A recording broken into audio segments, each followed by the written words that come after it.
I almost died because I didn't believe a text message. I was standing barefoot on freezing pavement at 2 in the morning, wearing nothing but pajama pants and a thin hoodie, watching firefighters and bomb squad units surround my apartment building. My phone was clutched in my shaking hand, still showing my landlord's text from 2 hours earlier. The text I almost deleted. The text I thought was some kind of sick prank. Red and blue lights painted the faces of my neighbors as we huddled together behind police tape, and none of us could speak. We just stood there, staring at the home we'd almost died in, because my downstairs neighbor, the quiet man I'd waved to maybe 3 times in 2 years, had been building something in his apartment, something none of us knew about, something that would have turned our entire building into rubble and taken all of us with it. They found 200 pounds of explosives in his living room. 200 pounds. And my bedroom was directly above it. I need to take you back to before that night, so you can understand how I ended up ignoring the one warning that could have saved my life. My name is Priya, and at 26 years old, I thought I had everything figured out. I worked as a freelance graphic designer from my small one-bedroom apartment in Trenton, New Jersey.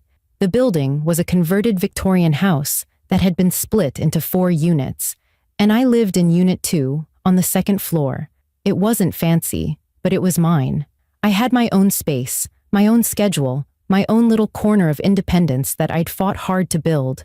My mornings started slow, the way I liked them.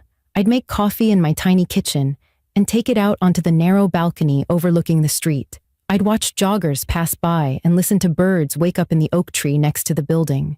Then I'd spend my days on video calls with clients, designing logos and social media graphics and brand kits for small businesses trying to make their mark. In the evenings, I'd go for runs along the trail at the nearby park, clearing my head after hours of staring at a screen. My younger brother, Kavi, lived about 20 minutes away, and every Sunday without fail, he'd show up at my door with takeout containers and a new complaint about his roommates. He was 23 and still figuring things out, and I liked that he came to me for advice, even when I didn't have answers. Our mother Sunita called me every single night at 8 o'clock sharp from her place in Delaware. She'd been calling at the same time since I moved out, and if I didn't answer by the 3rd ring, she'd assume I was dead in a ditch somewhere. "Priya, you live alone," she'd remind me at least once a week. A mother worries. My landlord was a man named Mr. Tedesco, a 68-year-old retired contractor who had inherited the building from his father decades ago. He was old school in every way. He preferred phone calls over texts, printed receipts over email, and firm handshakes over casual waves. He lived across town but stopped by once a month to check on things and collect rent. He always wore pressed button-down shirts, even just to fix a leaky faucet. I liked him. He reminded me of my grandfather. The other tenants were people I saw but didn't really know. Unit 3 was home to an elderly couple, Mr. and Mrs. Huang, who had lived there for over 15 years. Mrs. Huang always smiled at me in the hallway, and once left a container of homemade dumplings at my door during Lunar New Year. Unit 4, the small attic apartment, belonged to a nursing student named Delia. She was around my age, always exhausted, always carrying textbooks that looked heavier than she was. We chatted a few times about how impossible it was to find parking on our street. And then there was Unit 1, the ground floor apartment, directly below mine. The man who lived there was named Warren Briggs. He was in his early 40s, though he looked older, thin, pale, with deep circles under his eyes that made it seem like he hadn't slept well in years. He kept to himself completely. In the 2 years I'd lived in that building, I don't think I ever had a full conversation with him. I'd say hello when we passed in the hallway or at the mailboxes, and he'd mumble something back without making eye contact. I figured he was shy, maybe going through something, maybe just one of those people who preferred to be left alone. I noticed things about him, sure, but I explained them all away the way people do when they don't want to get involved in someone else's business. There were smells sometimes, chemical smells, sharp and strange, drifting up through the floor vents. I told myself it was cleaning products. Maybe he was really particular about keeping his place spotless. There were sounds too, thumping and scraping at odd hours, late at night or early in the morning. I figured he was rearranging furniture or moving things around. He seemed like the restless type. Once, around midnight, I was coming home from a late dinner with Kavi when I saw Warren unloading heavy bags from his trunk. They looked like fertilizer bags, the kind you'd see at a garden supply store. I remember thinking it was strange because our building didn't have a yard, and I'd never seen him do any gardening anywhere. But I shrugged it off. Maybe he had a community garden plot somewhere. Maybe he was helping a friend. It wasn't my business. His trash cans were always overflowing with packaging materials. Cardboard boxes, bubble wrap, packing peanuts. I assumed he was ordering a lot of things online, which wasn't exactly unusual. Everyone ordered stuff online. Delia mentioned once that she thought he was weird. He never talks to anyone, she said. I held the door open for him last week and he walked past me like I wasn't even there. Mrs. Huang told me she'd knocked on his door once to invite him to a building potluck, and he'd opened it just a crack, said he wasn't interested, and closed it in her face. Strange man, she said, shaking her head. But harmless, I'm sure. Harmless.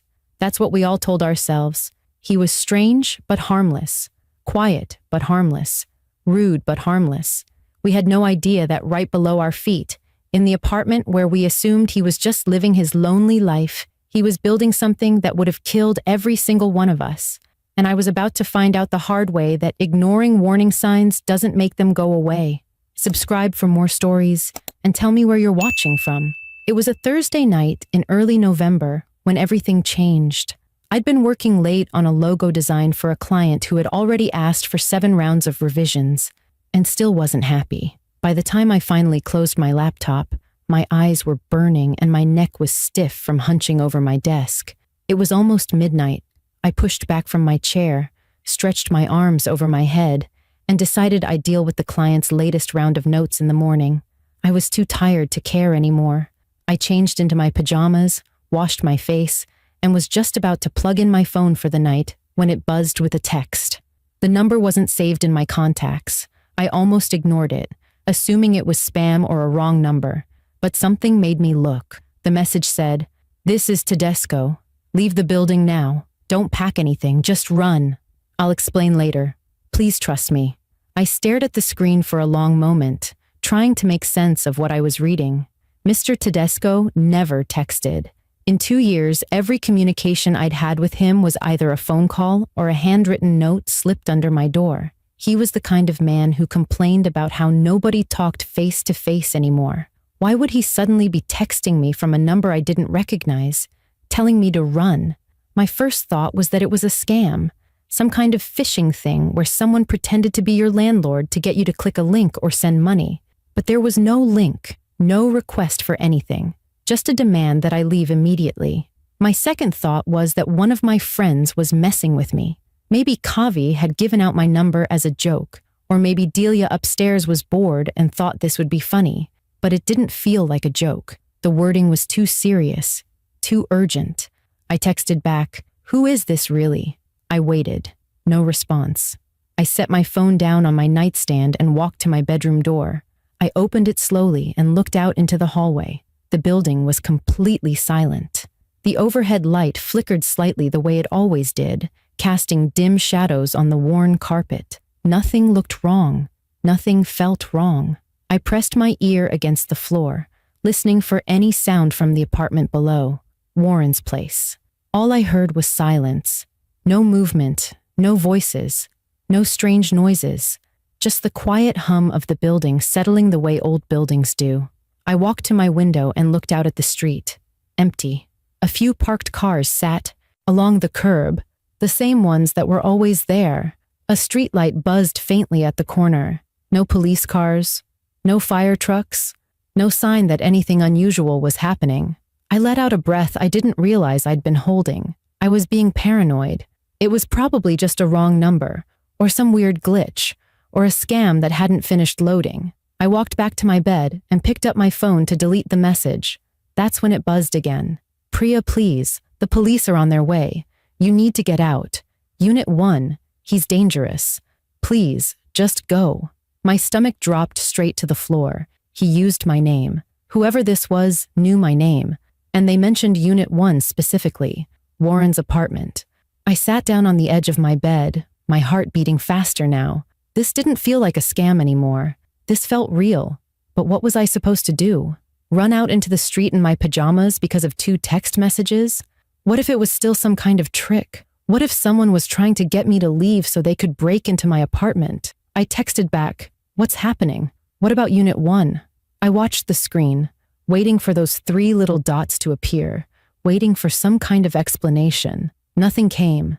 A minute passed, then 2, then 5. I stood up and walked back to my door. I opened it again and stepped into the hallway, listening harder this time. I could hear the faint sound of Delia's television playing upstairs, some late-night talk show with muffled laughter. I could hear the building's old pipes groaning the way they always did, but nothing else. No shouting, no sirens, no footsteps. I stood there frozen in the hallway, caught between feeling like a fool and feeling like something was terribly wrong. Part of me wanted to bang on Delia's door and ask if she'd gotten a weird text too. Part of me wanted to call Kavi and have him tell me I was overreacting, but it was almost 1 in the morning. Everyone was asleep, and I had nothing to show them except 2 strange messages that probably meant nothing. I made a decision. I was tired. I was stressed from work. I was letting my imagination run wild because some scammer had guessed my name. I walked back into my apartment, closed the door, and locked it. I checked the lock twice just to make myself feel better. Then I told myself I would call Mr. Tedesco first thing in the morning and figure out what this was all about. I went to the bathroom to brush my teeth. I squeezed toothpaste onto my brush, ran it under the water, and had just brought it to my mouth when my walls started shaking. At first, I thought it was a truck passing by, a big one, maybe an 18-wheeler taking a wrong turn down our narrow street. The vibration was low and steady, rattling the mirror above my bathroom sink. My toothbrush froze halfway to my mouth as I waited for it to stop.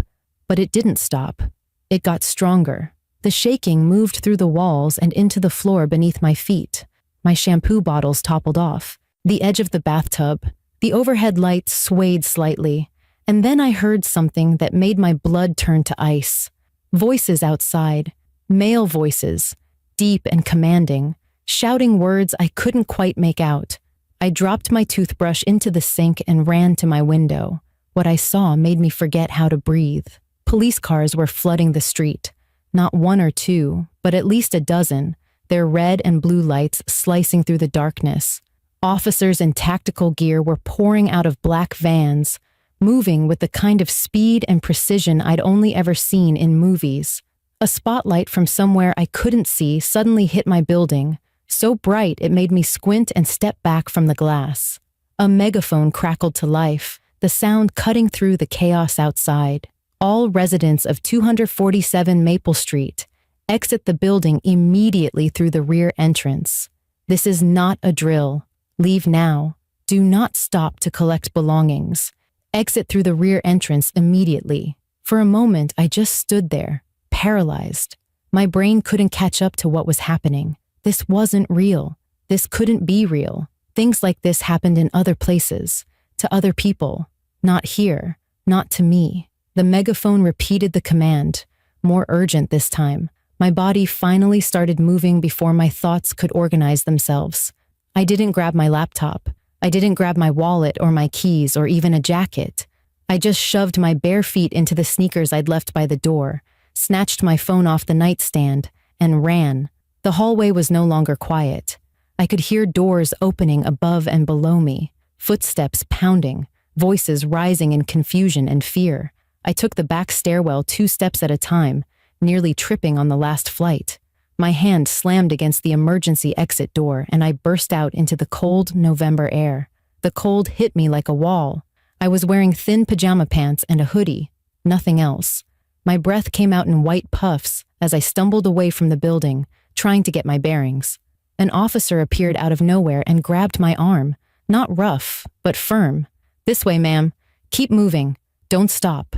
He guided me toward a barrier that had been set up 2 blocks away. I could see other people already gathered there, wrapped in blankets that someone must have handed out. I spotted Delia first. She was standing near the barrier in her bathrobe, her face streaked with tears, her whole body trembling. When she saw me, she reached out and grabbed my hand without saying a word.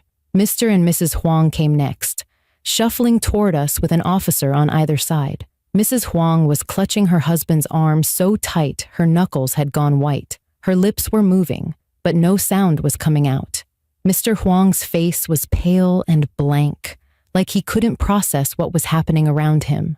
None of us spoke. We just stood there together, four neighbors who had never been more than polite strangers, holding on to each other as we watched our building get surrounded by more emergency vehicles than I could count. SWAT trucks, fire engines, an unmarked van with no windows that made my stomach turn just looking at it. I pulled out my phone and called Mr. Tedesco. My hands were shaking so badly I could barely tap the screen. He answered before the first ring finished. Priya. His voice was ragged, like he'd been crying or shouting or both. Thank God. Thank God you're out. What is happening? My voice cracked on the last word. What is going on? He told me everything. 3 hours earlier, he'd gotten a call from an FBI agent. They'd been monitoring Warren Briggs for months. They'd been tracking his online purchases, watching his movements, building a case. The agent told Mr. Tedesco that Warren had been accumulating materials consistent with bomb making, chemicals, wiring, fertilizer. They believed he was days away from completing a device, maybe hours. They needed Mr. Tedesco to quietly warn all the residents without alerting Warren that anything was wrong. He'd called everyone. He'd texted everyone. His main phone had died, so he'd borrowed his wife's phone to send the messages. I called you 4 times, he said. I texted you twice. You never answered. I thought you weren't coming out. I thought I was going to watch them carry you out of there. His voice broke on the last sentence, and I felt something crack open in my chest. This man, who I'd only ever seen in pressed shirts and polite formality, was crying on the phone because he thought I was going to die, because I almost did. I looked back at my building, at the officers moving in careful formation, at the robots being deployed toward the front entrance. I thought about how close I came to going back to sleep, how close I came to brushing my teeth and climbing into bed and never waking up again. And I couldn't say anything. I just stood there in the freezing cold, tears running down my face, watching everything I thought I knew fall apart. The next 3 hours were the longest of my entire life. We stood behind that police barrier in the freezing cold, huddled together like survivors of a shipwreck. Someone from the Red Cross showed up at some point and handed out thin emergency blankets, the kind that crinkle like aluminum foil when you move. I wrapped one around my shoulders, but it didn't help. The cold had gotten inside me, and it had nothing to do with the November air. Delia wouldn't let go of my hand. Her fingers were ice cold, and her grip was so tight it almost hurt. But I didn't pull away. I think we both needed something to hold on to. Mrs. Huang had stopped trying to speak and just stood there with her head against her husband's shoulder, her eyes fixed on the building like she was waiting for it to explode at any moment. Mr. Huang kept one arm around her and the other pressed against his chest, and I wondered if we should call someone to check on him. Nobody told us anything. Officers walked past us, spoke into radios, pointed at things we couldn't see. Helicopters circled overhead, their spotlights sweeping across rooftops and alleyways. News vans started arriving, parking at the edge of the perimeter, reporters setting up cameras and speaking into microphones with serious expressions. I watched one of them gesture toward our building while talking to the camera, and I realized that somewhere out there, people were watching this unfold on their televisions. People who had no idea that I lived there, that I had almost died there. I tried calling Kavi, but my hands were shaking too badly to type. On the 3rd attempt, I managed to pull up his number and hit call. He answered on the 2nd ring, his voice groggy with sleep. Priya? It's like 3 a.m. What's wrong? I opened my mouth to explain, but nothing came out. Just a sound somewhere between a breath and a sob. Priya, are you there? What's happening? There's a bomb, I finally managed. In my building. There's a bomb and I'm outside and I don't know what's happening. He was quiet for exactly 1 second. Then I heard him moving, heard keys jangling, heard a door slam. I'm coming. Stay where you are. I'm coming right now. The line went dead and I lowered the phone to my side. Delia looked at me with red-rimmed eyes. Was that your brother? I nodded. She squeezed my hand tighter. Around 4 in the morning, a woman in a dark jacket approached our little group. She walked with purpose, her shoulders squared, her expression calm but serious. She stopped a few feet in front of us and looked at each of our faces before speaking. I'm Agent Moira Chen with the FBI. I want to update you on what's happening. We all just stared at her. I don't think any of us were capable of words at that point. She told us they had secured the device. She said it plainly, like she was reading from a report, but I could see something in her eyes that looked almost like relief. The device had been located in the ground floor apartment, in Unit 1. The resident of that unit, Warren Briggs, had been building an explosive over the course of approximately 14 months. The device contained roughly 200 pounds of explosive material. 200 pounds. She said it so matter-of-factly, like it was just a number. But my brain couldn't stop doing the math. 200 pounds of explosives. Directly below my bedroom. Directly below the floor where I slept every single night. Agent Chen continued. If the device had detonated, it would have completely destroyed our building. The blast radius would have caused significant damage to structures within 500 feet. Everyone inside would have been killed instantly. That's when Delia collapsed against me. Her knees just gave out, and I had to grab her to keep her from hitting the ground. She was sobbing so hard she couldn't breathe, her whole body convulsing with the force of it. I held her up and felt my own tears streaming down my face, hot against my frozen cheeks. Mrs. Huang started repeating something in Mandarin, the same phrase over and over, her voice rising with each repetition. Mr. Huang pulled her closer and whispered something in her ear, but she wouldn't stop. I looked at Agent Chen, and somehow I found my voice. Why? Why was he doing this? She paused before answering. I could tell she was choosing her words carefully. We're still investigating his full motives, but there were writings recovered from the apartment. Journals, documents, online posts. They suggest he harbored significant grievances against society. He blamed others for personal failures in his life, career setbacks, relationship problems, financial difficulties. He wanted to make a statement. A statement. That word echoed in my head like a gunshot. All of us, me and Delia and the Huangs, we were going to be his statement.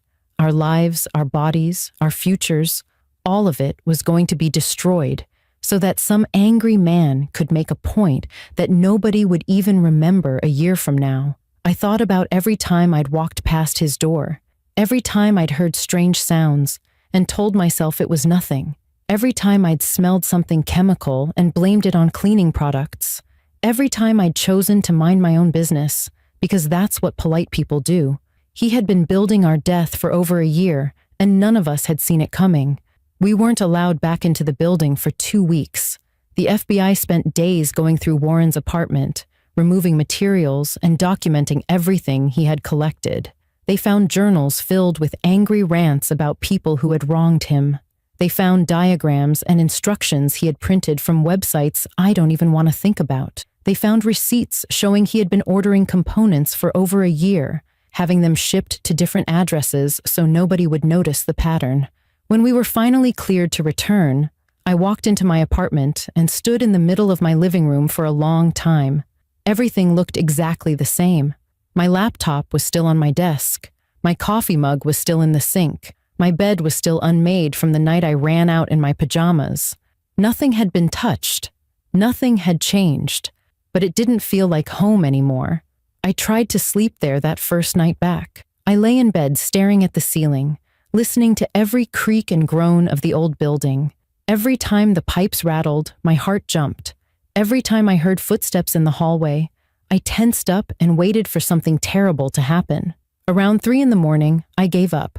I packed a bag and drove to Kavi's apartment, where I slept on his couch for the next week. He didn't ask questions. He just made sure there was coffee in the morning and takeout in the fridge at night. When I finally told him I couldn't go back to that building, he nodded like he had already known. "We'll find you something closer to me," he said. "Somewhere you can start over." My mother wanted me to move back to Delaware. She called me every day, sometimes twice, asking me to come home where she could keep an eye on me. Part of me wanted to say yes. Part of me wanted to give up my independence and let her take care of me the way she used to when I was a child. But I knew that wasn't the answer. If I ran home every time something bad happened, I would never stop running. We compromised. I moved to a new apartment 15 minutes from Kavi's place, and I promised to call her more often.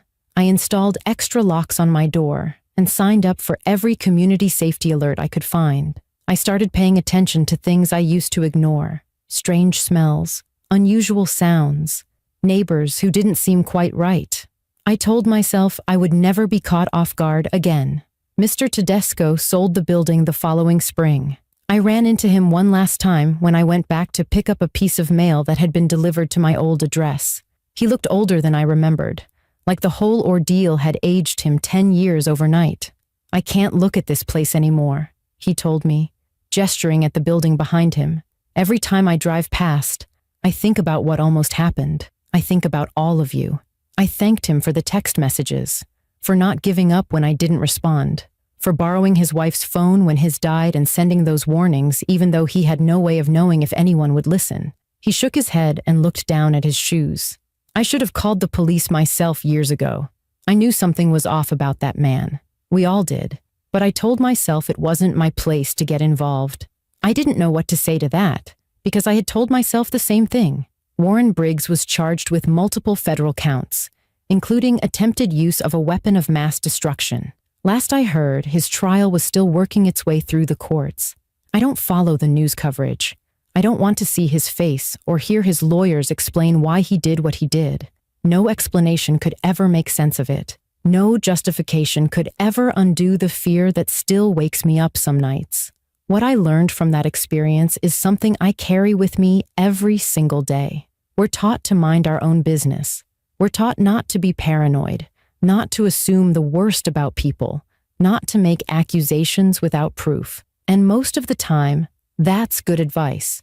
But sometimes the warning signs are real. Sometimes the quiet neighbor with the strange habits is exactly as dangerous as he seems. Sometimes you have to trust the urgent message at midnight, even when every logical part of your brain is telling you it can't be true. I was 15 minutes away from becoming a statistic, 15 minutes away from being a name that people would forget within a week. I'm alive because a 68-year-old landlord refused to stop trying to reach me, and because something finally made me run when my walls started to shake. If someone you trust tells you to run, don't ask questions. Don't wait for proof. Don't convince yourself that you're overreacting. Just run. It might be the only chance you get. If you want more stories, subscribe and tell me where you're watching from.